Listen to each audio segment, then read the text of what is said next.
আকাশবাণী কলকাতা গ্রামীণ সংবাদ পড়ছি প্রিয়া বিশ্বকর্মা।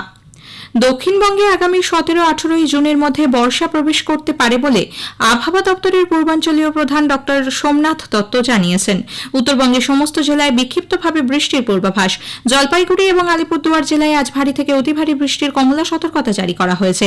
কলকাতা সহ দক্ষিণবঙ্গের জেলাগুলিতেও বাড়বে বৃষ্টির পরিমাণ।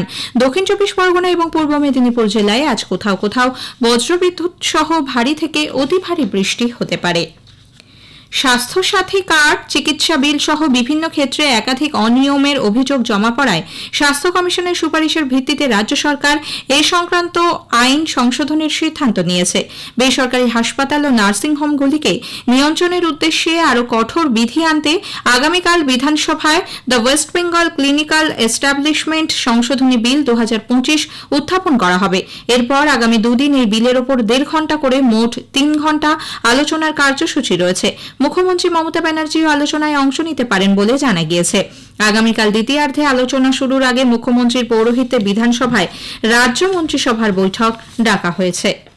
নদিয়ার কালীগঞ্জ বিধানসভা কেন্দ্রে উপনির্বাচনের প্রচারের আজ শেষ রবিবার। তৃণমূল কংগ্রেস, বিজেপি ও বাম কংগ্রেস প্রার্থীরা বাড়ি বাড়ি গিয়ে প্রচার সারেন। শাসক দলের প্রার্থীর হয়ে কালীগঞ্জ পঞ্চায়েত এলাকায় আজ রোড শো করেন রচনা ব্যানার্জি। অন্যদিকে বিজেপির হিরণ চ্যাটার্জি আজ দলীয় প্রার্থীর সমর্থনে পায়ে হেঁটে দেবগ্রাম এলাকার কুলুইতলা বাজারের প্রচারে যোগ দেন। বামফ্রন্ট সমর্থিত কংগ্রেস প্রার্থীও লালদিঘি, খড়ের মাঠ ও চাঁদঘর এলাকায় রোড শো করেন। দক্ষিণ 24 পরগনার কুলতলিতে লোকালয়ে ঢুকে পড়া বাঘটিকে খাঁচাবন্দি করার পর সুন্দরবন ব্যাঘ্র প্রকল্পের চামটার জঙ্গলে আজ দুপুরে ছেড়ে দেওয়া হয়েছে। গতকাল সকালে দেউলবাড়ি গ্রামের বাসিন্দারা বাঘের পায়ের ছাপ দেখতে পাওয়ার পর বন দপ্তরের কর্মীরা তল্লাশি শুরু করেন। ফেন্সিং করা ছাড়াও বসানো হয় 2টি খাঁচা। আজ ভোররাতে সেই খাঁচায় ধরা পড়ে বাঘটি। জলপাইগুড়ির ময়নাগুড়িতে এটিএম লুটের ঘটনায় পুলিশ 2 জনকে গ্রেপ্তার করেছে।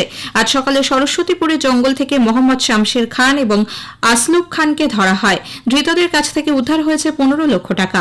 উল্লেখ্য, শুক্রবার গভীর রাতে বুলবাড়ি বাজারের কাছে একটি